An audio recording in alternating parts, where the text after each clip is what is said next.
Comme vous imaginez, j'ai cherché Dieu parce que je cherche Dieu chaque fois pour mes prédications. Et j'étais absolument prêt. Ce que je dis, je le dis devant Dieu. J'étais prêt à passer le temps nécessaire à écouter, préparer pendant mes vacances. Donc, ça, c'est la vérité. Mais vous pouvez aussi imaginer que j'étais très content quand j'ai entendu le Saint-Esprit me dire, Steve, je veux que tu prêches euh, le même passage que tu as pris à l'AMG il y a 15 jours. Donc, ça veut dire que, bon, là, on est une trentaine d'appareils connectés. Il y a peut-être 7 ou 8 personnes qui ont déjà entendu des aspects, mais les autres, non. Et j'étais content parce que j'étais en vacances, donc ça m'a fait moins de préparation. Mais quand même, le Seigneur m'a interpellé. Et surtout, ce que je vous demande, c'est que si vous avez un sujet de prière, on a déjà entendu tout ce que Florine nous a dit à travers ce chant, j'irai, ce Dieu qui a vu à l'avance et qui a déjà préparé la réponse, la solution, il a pourvu, comment on a entendu, c'est-à-dire tu as un Dieu qui veut t'exaucer aujourd'hui. Et je vais souligner cela à différents moments en lisant donc 8 versets en acte 3. On va les lire, je vais les lire pour nous. Acte 3, 1 à 8. Pierre et Jean montaient ensemble au temple à l'heure de la prière. C'était la 9e heure. Il y avait un homme boiteux de naissance qu'on portait et qu'on plaçait tous les jours à la porte du temple appelé la Belle pour qu'il demandât l'aumône à ceux qui entraient dans le temple. Cet homme, voyant Pierre et Jean qui allaient y entrer, leur demanda l'aumône. Pierre, de même que Jean, fixa les yeux sur lui et dit, regarde-nous. Et il les regardait attentivement, s'attendant à recevoir d'eux quelque chose. Alors Pierre lui dit, je n'ai ni argent ni or, mais ce que j'ai, je te le donne. Au nom de Jésus-Christ de Nazareth, lève-toi et marche. Et le prenant par la main droite, il le fit lever. Au même instant, ses pieds et ses chevilles devinrent fermes. D'un saut, il fut debout et il se mit à marcher. Il entra avec eux dans le temple, marchant, sautant et louant Dieu. Alléluia. On va prier quelques instants. Seigneur, merci pour ta parole. Merci pour ce que nous avons déjà entendu de ta part. Merci pour ceux qui ont reçu leur guérison à Paris ces derniers jours. Merci pour ceux qui se sont levés pour toi. Mais nous savons, Seigneur, que tu veux toucher beaucoup plus de personnes dans cette ville. Cette ville a besoin de toi et nous avons une solution que Pierre et Jean avaient découvert en eux-mêmes, que nous aussi nous voulons découvrir pleinement. Parle à nos cœurs, nous te demandons au nom de Jésus. Amen. Donc, merci d'abord à tous ceux qui m'ont envoyé un petit mot gentil pour me souhaiter un joyeux anniversaire. J'ai déjà dit, après 60 ans, je compte plus.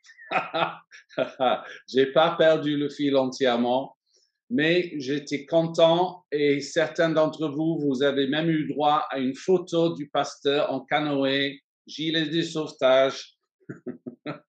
C'est ça ce qui se passe si vous écrivez au pasteur pendant qu'il est en vacances. Mais c'était une joie, vraiment.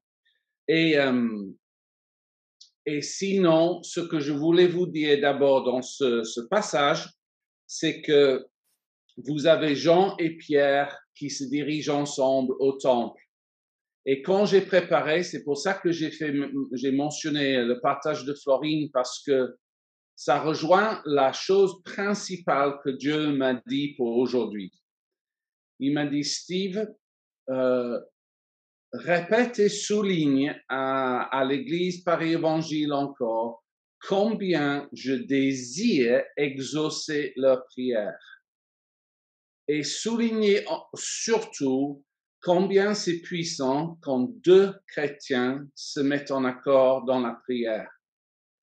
Parce que Jean et Pierre sont montés ensemble étaient en accord entre eux et puis après avec l'homme boiteux pour que Dieu intervienne et agisse.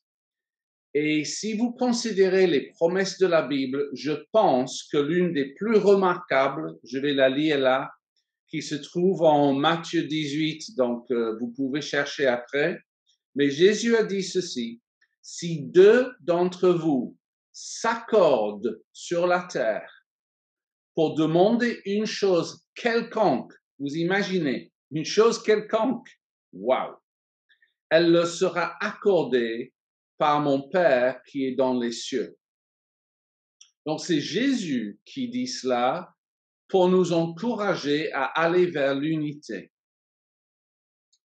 qui nous dit cela pour encourager les couples à prier ensemble, à encourager les amis à prier ensemble, les parents qui prient avec leurs enfants, mais surtout que deux chrétiens se mettent d'accord, prennent le temps de se mettre d'accord dans la prière pour une chose quelconque. Et cette quelconque, forcément, ça correspond à la volonté de Dieu. C'est pas n'importe quoi, mais tout ce qui est volonté de Dieu, tout ce qui est guérison, tout ce qui est provision, tout ce qui est bonté de Dieu dans nos vies, ce que je vous exhorte à faire, c'est trouve quelqu'un, même dans le Zoom à la fin de ce message, et j'aurai quelques détails de plus à vous donner au fur et à mesure, mais je veux prophétiser qu'il y a des exaucements prêts dans le ciel déjà. Amen. OK. Alors, le détail de plus que vous le savez, mais que je vais développer, je vais aller plus loin, c'est qu'il y a toujours quelque chose de remarquable dans le timing de Dieu. Parfois, on prie et on dit, bah, j'ai pas encore vu, mais Dieu dit, oui, mais j'ai un timing que vous ne comprenez pas parfaitement, mais moi je connais. Et pour certains d'entre vous, Dieu dit, c'est l'heure. Et je me base sur ce fait que d'abord, Pierre et Jean sont montés au temple et c'est marqué dans le texte à l'heure de la prière. Alors, pourquoi les Juifs à l'époque avaient choisi cette heure précise? Je sais que certaines choses que je vais dire, si vous êtes à Paris Évangile depuis longtemps, vous savez, mais laissez-moi développer. C'est-à-dire, ils sont montés à 15 heures de l'après-midi. C'est à ce moment-là qu'ils priaient. Pourquoi? Parce que dans un premier temps, à 15 heures, le prêtre dans le temple sacrifiait l'agneau. Donc déjà, sans parler de la croix, il y avait cette notion que si on va prier au même moment qu'un agneau est sacrifié, ça nous donne plus d'assurance que la réponse vienne du ciel. Le sacrifice libère le pardon et libère la réponse de Dieu. Mais nous qui sommes chrétiens, nous avons compris aussi que Jésus a été sacrifié pour nous dans le sens qu'il a été crucifié, mais qu'il a rendu sa vie aussi à 15 heures. Il a poussé son dernier cri en disant tout est accompli et ça inclut la réponse à tes prières.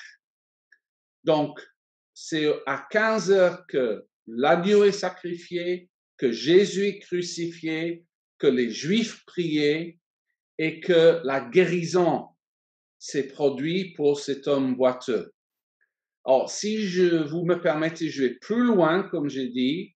Ne regardez pas, lisez après, mais si vous allez en Acte 10, ce que vous allez découvrir, c'est que Corneille, qui est le premier non-juif à se convertir avec sa famille, il est dit de lui que lui aussi priait à 15 heures quand l'ange est apparu devant lui. Et je veux vous dire, très sérieusement, si vous pouvez le recevoir, à 15 heures, les anges sont libérés. Je veux dire, le sacrifice de Jésus-Christ a libéré l'action des anges dans nos vies.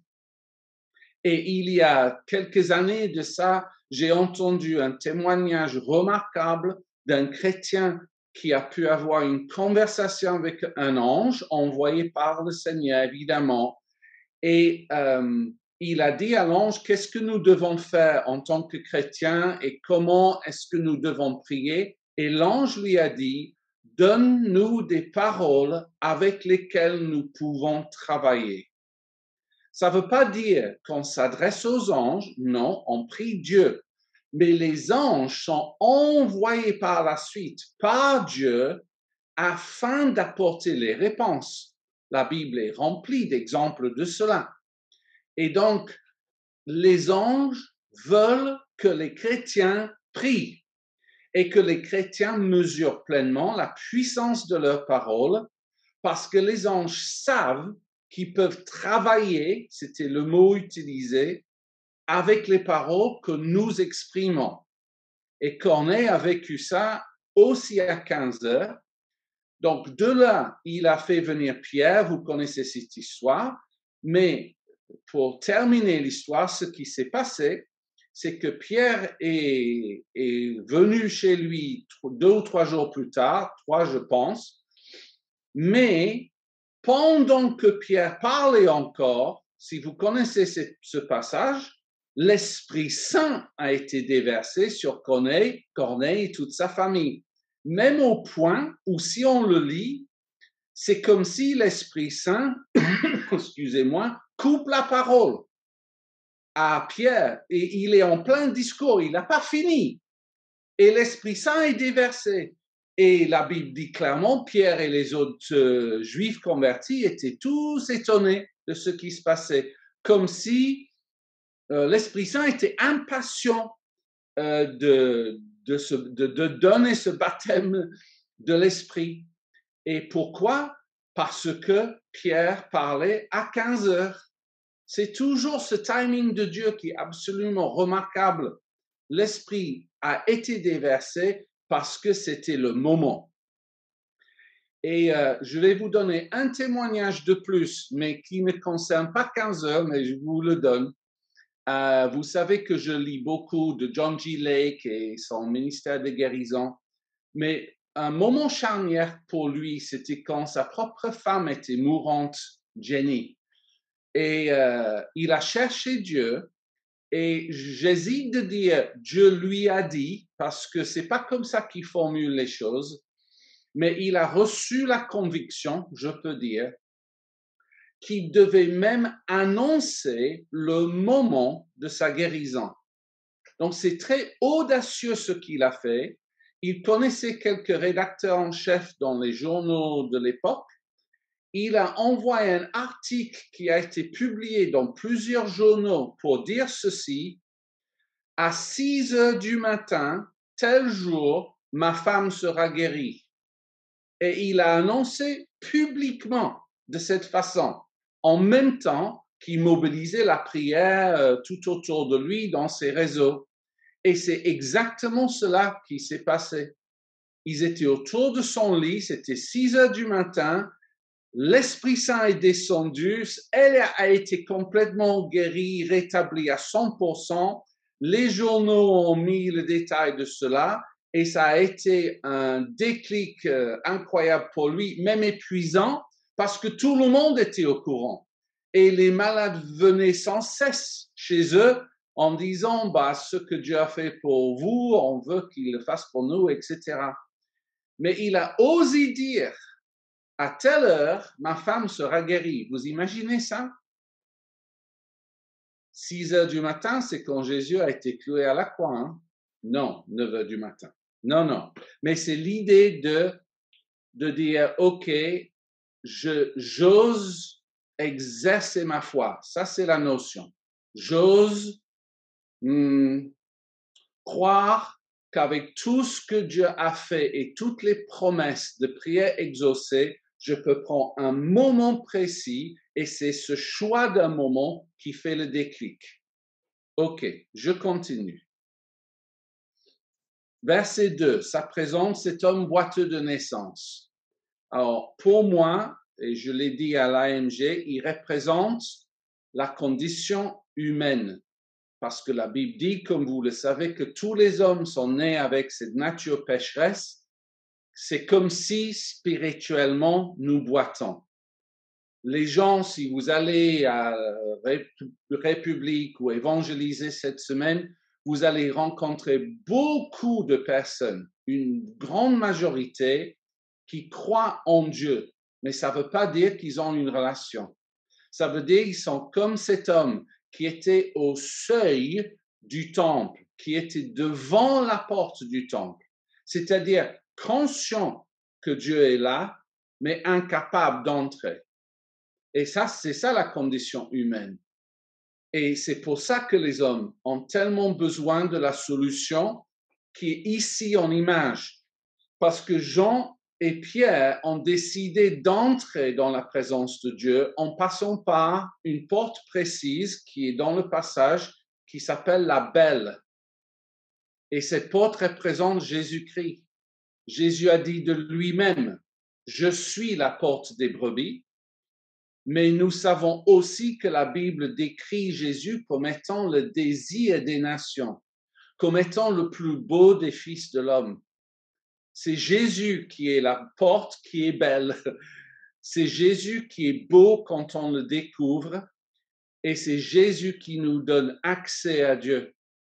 Et donc tout est imagé et tout est compris dans cette notion de vivre un miracle devant cette porte. Et pour moi, la partie clé dans cette histoire, où il y a plusieurs OK, mais pensons à l'homme boiteux, je veux dire, c'est que la Bible est très claire. Il a regardé les apôtres, il s'attendait à recevoir quelque chose. Je l'ai vu encore et encore dans les séminaires de guérison, mais à d'autres moments, toute la différence entre la personne qui s'attend à recevoir et la personne qui dit vas-y, montre-moi, moi je suis dans mes doutes et dans mon incrédulité. Ces gens ont tendance à pas recevoir grand-chose.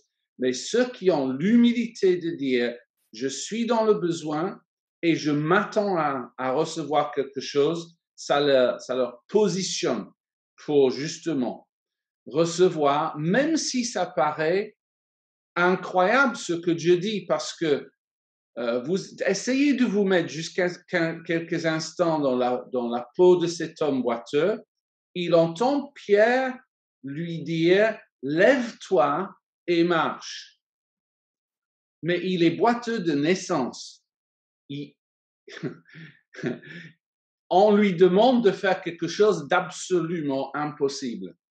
Il ne sait pas ce que c'est marcher, sauf ce qu'il voit faire les autres. Lui-même, physiquement, ne sait pas ce que c'est.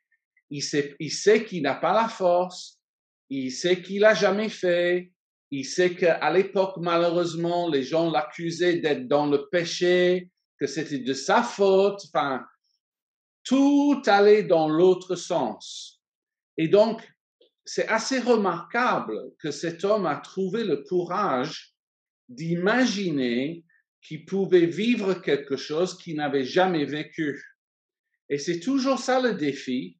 Je ne sais pas s'il avait reçu la prière avant. La Bible n'en parle pas. Mais toi qui vis une difficulté depuis assez longtemps, déjà essaie de reconnaître ceci. Ta situation n'est pas plus compliquée que celle-là. La galère que tu as, c'est pas depuis ta naissance, ok? Et je sais pas combien de fois tu as déjà prié. Moi, je te dis, ça n'a rien à voir. Dès que Dieu dit, je suis Jéhovah Jireh, j'ai vu, et la provision est là, et le timing est là, et l'heure est venue, c'est réglé. Alléluia pour ça. Donc, je veux voir deux raisons principales, ou peut-être trois, pourquoi il a reçu en plus. Mais là, c'est plus du côté des apôtres que je parle. Parce que Pierre et Jean disaient clairement qu'ils avaient reçu quelque chose. Pierre dit, ce que j'ai, je te donne. Donc, la question, c'est qu'est-ce qu'il avait? Et donc, qu'est-ce que nous avons? Et clairement, il avait deux choses que nous avons aussi, mais parfois, il faut juste que Dieu nous redise, n'oubliez pas, ne minimisez pas Et vous allez me dire, ces choses sont simples et évidentes, oui et non, parce que toute la question, c'est de mélanger cette vérité avec la foi que Dieu place dans nos cœurs. Donc, la première chose qu'ils avaient, c'est qu'ils venaient de recevoir eux-mêmes le baptême du Saint-Esprit, cette plénitude de l'Esprit déversée, qui fait que eux-mêmes, ils étaient devenus le temple de Dieu et la puissance divine était en eux. Donc, si vous êtes chrétien et vous m'écoutez, c'est forcément le cas. Tu as une puissance divine. Et c'est quand deux chrétiens prient qu'une puissance divine est libérée. Mais ce qu'ils avaient encore en deuxième lieu, si vous voulez, c'est la réponse de Pierre, c'est au nom de Jésus, lève-toi et marche. C'est-à-dire, Pierre savait qu'il avait le nom de Jésus, dans le sens d'avoir reçu l'autorité déléguée de ce nom. Et ça, tu as reçu aussi. Tu es autorisé à prier avec l'autorité du ciel. Ça, c'est qui tu es. Et l'autorité du ciel est résumée dans le nom de Jésus. C'est pour ça que les chrétiens devraient prier plus. Parce que l'ennemi craint nos prières beaucoup plus qu'autre chose. Et là, je vous exhorte aujourd'hui à réaliser que vous avez une puissance divine et une autorité divine au nom de Jésus. Alors, je place tout cela dans un contexte. Et c'est un contexte prophétique. Donc, de nouveau, désolé si vous ne connaissez pas le passage, vous allez devoir le lire après. Mais je vais faire référence à Ézéchiel 47, parce que quelque chose a été prophétisé par Ézéchiel qui s'est réalisé ici en Acte 3. C'est-à-dire que Ézéchiel, accompagné de nouveau par un ange, a vu en vision d'abord le temple, l'autel de sacrifice, et sous l'autel, il a vu le début d'un ruisseau qui coulait et qui sortait du temple et continuait son chemin. Et au début, quand l'ange lui a demandé au prophète Ézéchiel d'entrer dans ce ruisseau, ce début de rivière, le prophète nous dit qu'il est allé jusqu'aux chevilles.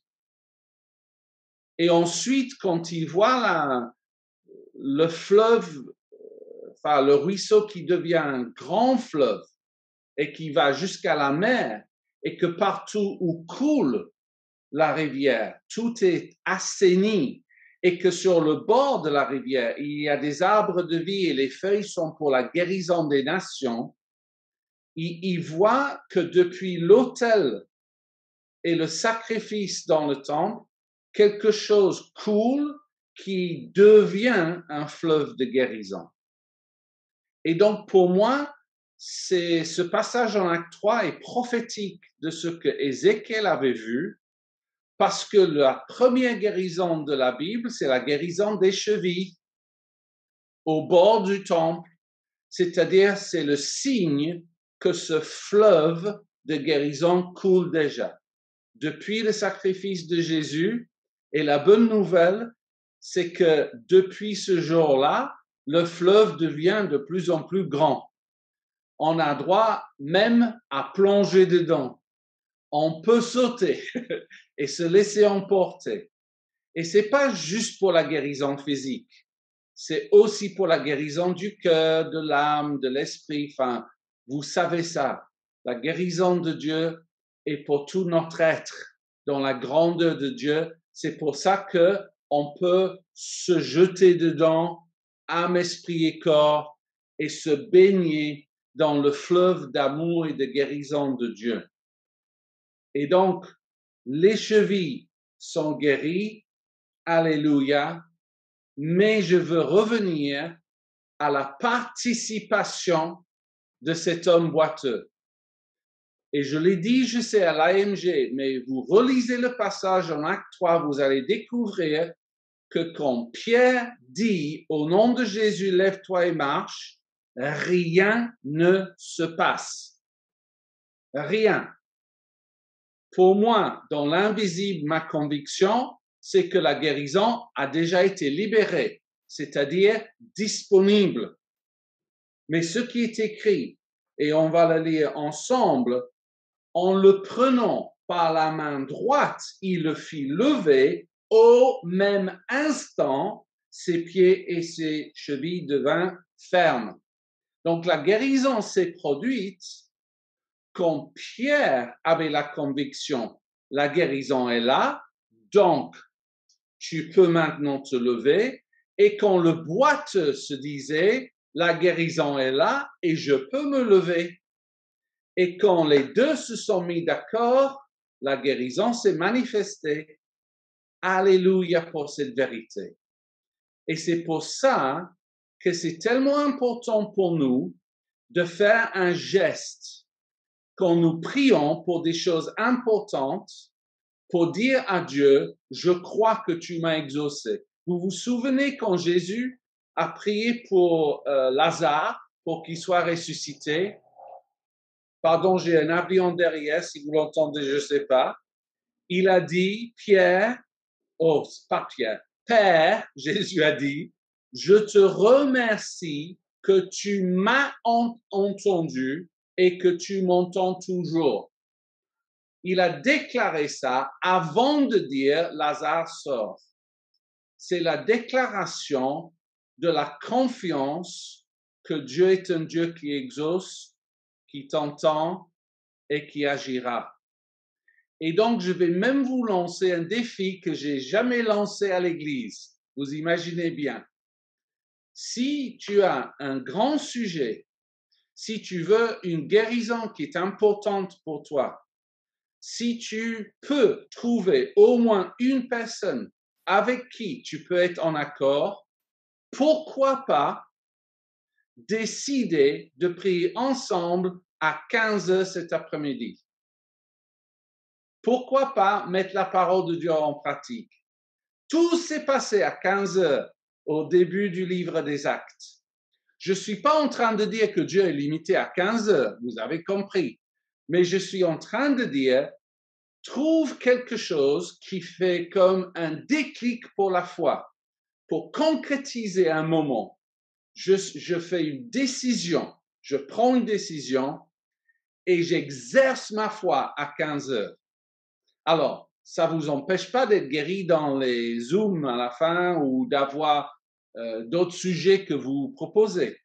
Et je ne sais pas si quelques-uns vont le faire, mais moi, je suis invité chez quelqu'un et moi, j'ai tout à fait l'intention de proposer le cas de figure que je viens de vous dire. Alléluia pour ça.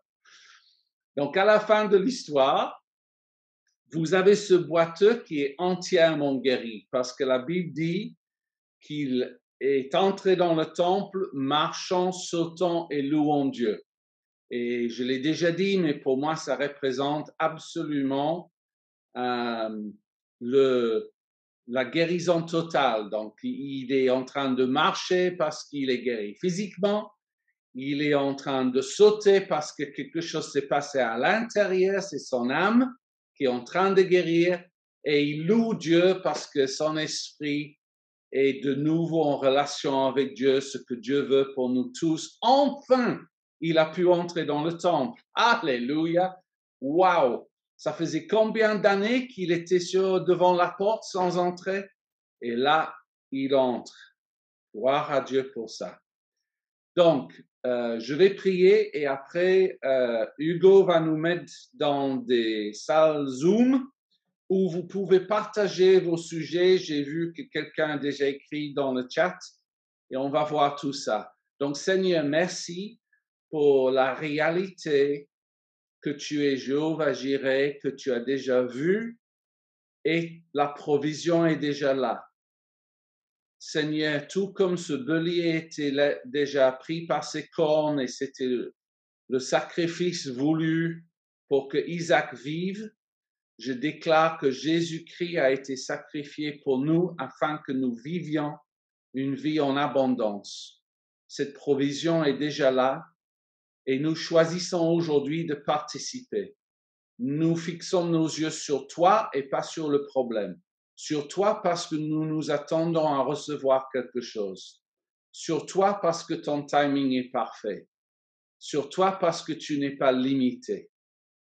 Et nous savons et déclarons intérieurement, tu es le Dieu qui me guérit physiquement, émotionnellement, spirituellement, tu es mon Dieu.